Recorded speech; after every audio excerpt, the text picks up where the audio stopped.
আপনারা তো অনেকেই জানেন যে ঠাকুরদাদা আর নাই। আমি একটা পোস্ট করেছিলাম, মানে যেদিন ঠাকুরদাদা মারা যায় তার একদিন পরে আমি একটা পোস্ট করেছিলাম। আর আপনারা অনেকে দেখেছিলেন, আবার অনেকে দেখেন নাই। তো আপনারা হচ্ছেন মানে আমাদের পুরো একটা ফ্যামিলির মতনই। তো এত বড় একটা ঘটনা, তাই মনে করলাম যে সবাইকে জানানো উচিত। অনেক হয়তো জানেন না। আর ভিডিওটা আজকে অনেক দিন পরেই করছে, আজকে হচ্ছে 7 দিন। তো জানাতে একটু দেরি হলো, কারণ মানে সবার বুঝতেই পারছেন মন মানুষের কথা একটু ঠিক ছিল না।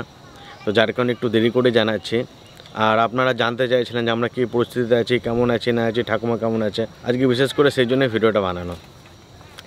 তো এই ঘটনাটা ঘটে 29 তারিখে রাত্রি, তখন কটা বাজবে দিদা? 9:25। তো এই ঘটনাটা ঘটে 29 তারিখে রাত্রি 9:30 নাগাদ। আমরা সবসময় ঠাকুরদাদাকে দেখতাম ঝরঝরে মানুষ, মানে সবসময় দারুণভাবে খাওয়া দাওয়া করতো। আমি বাজার থেকে মাছ কিনে নিয়ে আসতাম, বিশেষ করে মাছ কেনা ঠাকুরদাদার জন্যই। তা আপনারা দেখতেন গান করতো, কিন্তু ঠাকুরদাদা বেশি ভালো ছিল না। অনেক দিন থেকেই বিছানায় থাকতো আর কি, বিছানায় পড়ে গিয়েছিল অনেক দিন থেকে।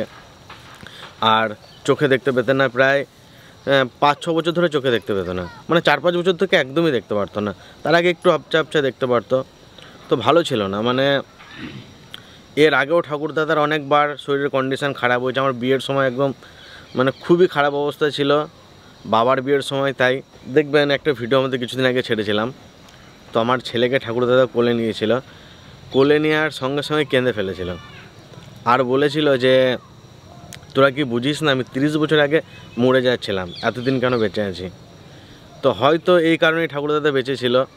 আমাকে মাঝে মাঝেই বলতো, মাঝে একটু কিছু হলে ঠাকুরদা আমাকে, মানে কিছু হলে ঠাকুরদাদা আমাকে ডাকতো। আর দিদার সঙ্গে তো মাঝে টুকিনাটি আর কি খুঁটিনাটি ঝগড়া লেগেই থাকতো ঠাকুমার সাথে। এমনি রাগ ছিল খুব, যার জন্য আমরা এংরি ইয়াংম্যান বলতাম। মানে একটুতেই রেগে যেত আর কি, খুব মাথা গরম ছিল। আর আমাদের সবাইকে ভালোবাসতো অনেক। আর রাগ আমাদের কাউকে দেখাতো না, শুধুমাত্র ঠাকুমাকে রাগ দেখাতো। তো যার কারণে আমরা এংরি ইয়াংম্যান বলতাম। তো মাঝে এরকম ঝগড়া করতো, আর আমি যে মীমাংসা করতাম।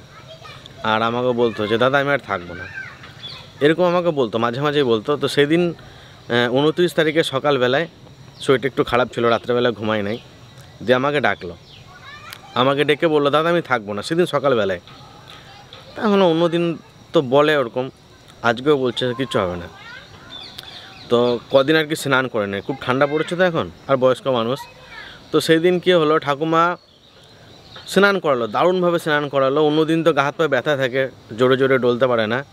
আর সেদিন নাকি ঠাকুমা বলছে যে গায়ে হাত পায়ে কোনো ব্যথাও ছিল না, এতটাই সুস্থ হয়ে গেছিলো দুপুরবেলায়। স্নান টান করে দারুণ সুন্দর ঘুমালো, খেলেও ভালো। দিয়ে সন্ধ্যাবেলায়, সন্ধ্যা তখন কটা বাজবে, ওই 6:30 নাকি মা? সন্ধ্যা 6:30 নাগাদ খুব বাড়াবাড়ি, মানে ভীষণ বাড়াবাড়ি। সবাই তো ভেবে নিচ্ছে যে ঠাকুরদাদা থাকবে না। জল টল দিচ্ছিল, ঠাকুরদার কাছে একটা ছোটো গীতা থাকতো, ওই গীতাটা বুকের উপর নিয়ে এসেছিলো। মানে খুবই বাড়াবাড়ি অবস্থা, কান্নাকাটি শুরু হয়েছিলো। পিসিরা ছিল, ছোটো পিসি এসেছিলো। তো ছোটো পিসি যখন চলে যাচ্ছিল, তখন ঠাকুমাকে দাদা বলেছিল আমি তাড়াতাড়ি চলে যাবো, আমিও যাবো, আমার সময় নেই। তখন আর কি ভীষণ খারাপ অবস্থায় ছিল সন্ধ্যাবেলায়। তো হঠাৎ দেখি একটু পরে, খানিক্ষণ পরে সবাই জল খাওয়ালো, বাবা জল খাওয়ালো। তো আস্তে আস্তে দেখলাম মোটামুটি 30 মিনিটের মধ্যে সুস্থ হয়ে গেল। আর এতটাই সুস্থ হয়ে গেল, তখন আবার জেঠু ভিডিও কল করেছিল। যখন বাড়াবাড়ি হয়, জেঠু ভিডিও কল করেছিল, সবাইকে আশীর্বাদ করলো। আর জেঠুর সঙ্গে খুব ভালোভাবে কথা বললো। তখন সুস্থ হয়ে যাওয়ার পর আমরা পুরো নিশ্চিন্ত হয়ে গেলাম। আমি বাড়ি এসে ঘরের ভিতর রুমে ঢুকে ইউটিউব দেখছিলাম, ভিডিও দেখছিলাম, সবাই নিশ্চিন্তে ছিল। জেঠু একদম নিশ্চিন্ত হয়েছিল, না বাবা ঠিক হয়ে গেল। পিসিরাও সবাই নিশ্চিন্তে ছিল। হঠাৎ তখন রাত্রি ওই 9টা মতন বাজবে, বলছে যে মানে আমাকে খেতে দে, আমার কাছে সময় নেই বেশি। দিয়ে পিসিরা বললো বাবা কী খাবে? তখন বললো রুটি আর বেগুন ভাজা খাবো। মানে একদম পুরো ঠিক। বাথরুম থেকে আসলো, বললো আমাকে খেতে দে। এত সুন্দর ছিল, মানে চিন্তা করতে পারবেন। অন্য দিনের তুলনায় অনেক ভালো ছিল। অন্যদিন কানে একটু কম ভালো করে জোরে বলতে হতো, সেদিন একটু বললেই শুনতে পারছিল। আর এত ঠাকুর নাম করছিল সারাদিন, সারাক্ষণ শুধু গোবিন্দ করছিল। সবাইকে আশীর্বাদ করছিল, তুই ভালো থাকিস, তুই জীবনে অনেক কিছু করবি। সবাইকে আশীর্বাদ করেছে, একদম মন খুলে আশীর্বাদ করেছে, ঠাকুর নাম করেছে। জেঠিমাদেরকে, বোনিদেরকে, সবাইকে আশীর্বাদ করেছিল ফোনে। দিয়ে হঠাৎ ওই মুমেন্টে আমি ছিলাম, আমি ঘরের ভিতর ছিলাম, আমি শুনতে পাচ্ছিলাম যে পিসি বাবা করে ডাকছিল। তারপরে যেয়ে দেখি এই অবস্থা। আমি আগের বারে কিন্তু জল খাওয়াই নাই, সবাই জল খাওয়াচ্ছিলাম, মনে হচ্ছিল যে কিছু হবে না। তো সবাই জল খেয়েছে, আমি জল খাওয়াইনি। তখন আমার মন থেকে সাড়া দিয়ে দিল যে না আর থাকবে না। তখন আমি সবার আগে আমি জল খাওয়ালাম। জল খাওয়ানোর একটু পরে দেখছি ঠাকুরদাদার নাই। এত ভালোভাবে পৃথিবী থেকে গিয়েছে, এরকমভাবে খুব কম জনাই যায়। মানে আপনারা চিন্তা করতে পারবেন না, ঠাকুর নাম করেছে, খাওয়া দাওয়া করেছে। মানুষ মারা গেলে মানে লাস্ট মোমেন্টে একটু মুখ দিয়ে থুতু বেরোয় বা চোখ মুখ উল্টে যায়, কিচ্ছু না, একদম সুন্দরভাবে, মানে এত সুন্দর চেহারাটা লাগছিল সেদিন, মানে আপনারা না দেখলে বিশ্বাস করতে পারবেন না। এত সুন্দরভাবে গিয়েছে, ওরকমভাবে কেউ যায় না। হয়তো জীবনে অনেক পুণ্য করেছিল, যে কারণে আজকে এইভাবে যেতে পেরেছে। আর ওই মুমেন্টে আমি ছিলাম না, ওই মুমেন্টে ঠাকুমাই বলবে কী হয়েছিল। আমি তখন পরে আমাকে ডাকলো যে আমি জল দিলাম। বাথরুম থেকে বেরোনোর সময় হয়েছিল না দাদা?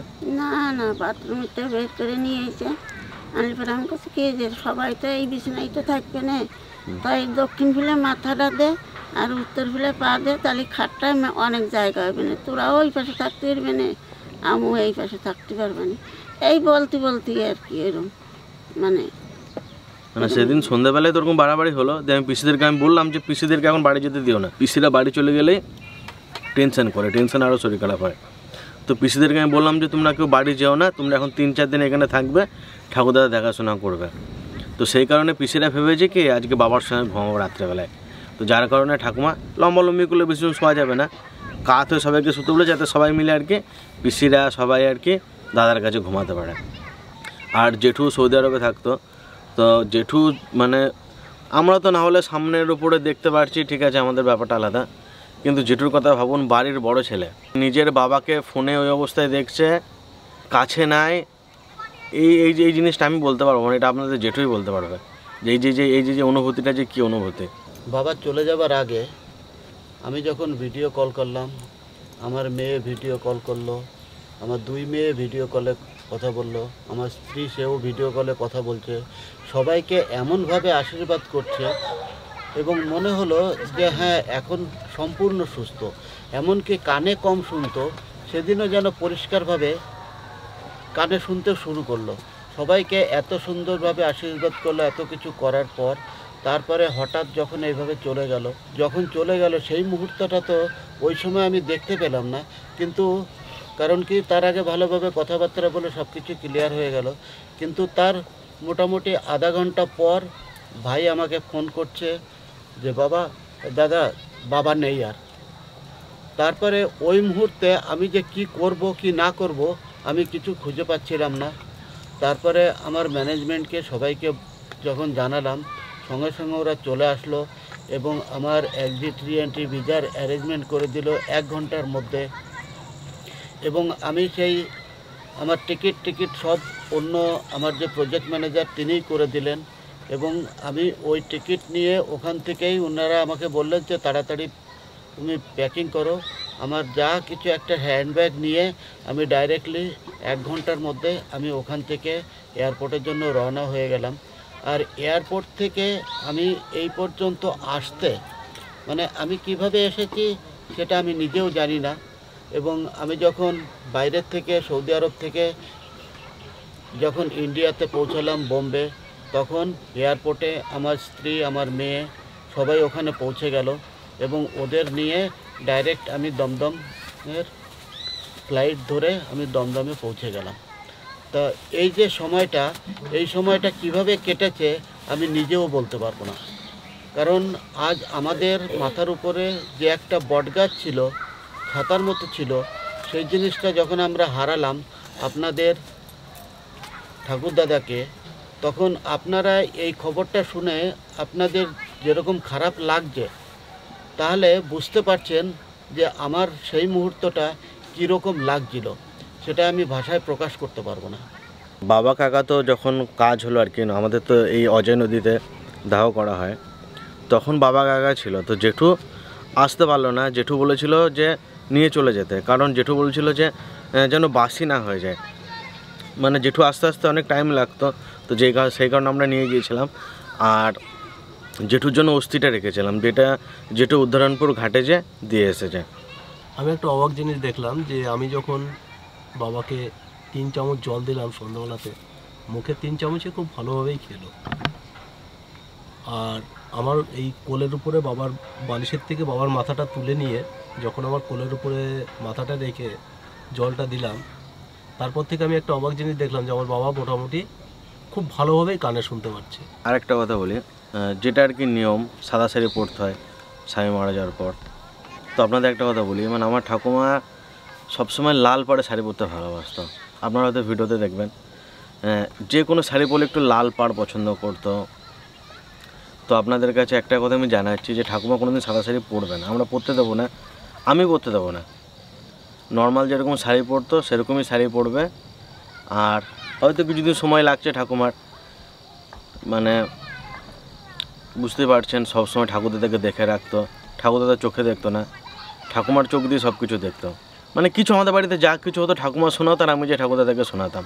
ধরুন আমি একটা গাছ নিয়ে এসেছি, ঠাকুরদাদা গাছ পছন্দ করতো, আমি একটা গাছ নিয়ে আসলাম, আমি যে বলতাম দাদা আজকে এই গাছ কিনে এনেছি। আর বিশেষ করে দেখবেন আমি প্রচুর ইলিশ মাছ কিনতাম ঠাকুরদাদার জন্য। ওই যে খুশি হতো না শোনার পর যে দাদা আজকে আমি একটা 16 কেজির জন্য মাছ এনেছি। তো 16 কেজি, বাপরে। কিছু কিছু মাছ ঘরের ভিতরে থাকতো, যখন বাইরে আসতো কিছু কিছু মাছ হাতে ধরেও দেখাতাম। মানে ওই যে আনন্দটা না, মানে একদম সে বাচ্চাদের মতন আনন্দ করতো। একটা যে বাচ্চা মানুষ বয়স হয়ে গেলে দেখবেন সত্যি বাচ্চা হয়ে যায়, তখন আর ব্রেন অতটা কাজ করে না, মানে অ্যাটিটিউড বলুন সব কিছু বাচ্চাদের মতো হয়ে যায়, হট করে রাগ হয়ে যায়, হট করে কেঁদে ফেলে ঠাকুরদা দেখবেন। তো ওই বাচ্চাদের মতো খুশি হতো। আর ঠাকুমাই সবসময় দেখাশোনা করতো, ধরে ধরে বাথরুমে নিয়ে যাওয়া, দেখবেন আপনারা মাছের কাঁটা বেছে দেয়। তো ঠাকুমার পক্ষে এটা মানে ওই আগের মতো পরিস্থিতিতে আসতে অনেক সময় লাগবে। তো আপনারা তো দেখেন যে আমাদের মধ্যে এত ভালোবাসা মিলমিশ। তো একটা কথা বলবো, এই সমস্ত জিনিসের সূত্রপাত করে গিয়েছে ঠাকুরদাদা। আপনারা দেখেন যে বাবা, কাকা, জেঠু তনুকে এত ভালোবাসে। হয়তো ঠাকুরদাদাকে আপনারা আগে থেকে দেখেন নাই, কিন্তু ঠাকুরদাদা মা, জেঠিমাদের, কাকিমাদের এত ভালোবাসতো। আর আমি তো চ্যানেল খুলেছি অনেক পরে, তখন ঠাকুরদাদা বিছানা থেকে উঠতেই পারতো না। ওই ভালোবাসা যদি দেখতেন না, হয়তো আমাদের কাছে এখন টাকা পয়সা আছে, আপনাদের আশীর্বাদে আমরা ঠাকুমাকে, মাকে, কাকিমাকে অনেক কিছু কিনে দিতে পারছি। কিন্তু তখনকার দিনে আমাদের যখন কিচ্ছু ছিল না, তখন ঠাকুরদাদা যদি কোথাও যেত তো মাদের জন্য খাবার না নিয়ে বাড়িতে আসতো না। মাকে বুড়ি বলে ডাকতো, পিসিকে বুড়া বলে ডাকতো। এই সমস্ত ডাকগুলো আর কেউ দিতে পারবে না। এই ডাকগুলোর মধ্যে যে কী ভালোবাসা আছে, তো ওই জন্যই বললাম যে এই সমস্ত কিছু সূত্রপাত করে গিয়েছে ঠাকুরদাদা। আজকে আপনারা যেগুলো দেখছেন এইগুলো কিন্তু ওইখান থেকেই এসেছে। এই যে বাড়ি ঘর বা আমাদের আজকে এই অবস্থা, আপনাদের ভালোবাসা, ঠাকুরদা না থাকলে কিন্তু এগুলো কিছুই আসতো না। তো তখন যদি ওই মুমেন্টগুলো আপনারা দেখতে পারতেন, ঠাকুরদা যেভাবে করতো, আমাকে যেভাবে ভালোবাসতো, ঘাড়ে করে স্কুলে নিয়ে যেত, তো যদি আপনারা ওইগুলো দেখতে পারতেন তাহলে বুঝতে পারতেন যে আসল ভালোবাসা কী জিনিস, মিলমিশ কী জিনিস। এখনও আছে, কিন্তু ওইটা একটা আলাদা জিনিস, ওইগুলো কেউ পূরণ করতে পারবে না। ঠাকুমা ঠাকুরদাদের ভালোবাসা আমরা যেটা হারিয়ে ফেললাম, আর জীবনে ওই জিনিসটার পূরণ হবে না। বাবা মায়ের ভালোবাসা আলাদা জিনিস, সবার ভালোবাসা একটা আলাদা জিনিস, কিন্তু ঠাকুমা ঠাকুরদাদের ভালোবাসা এটা আলাদা জিনিস। এগুলো যারা হারিয়েছে একমাত্র তারাই জানে।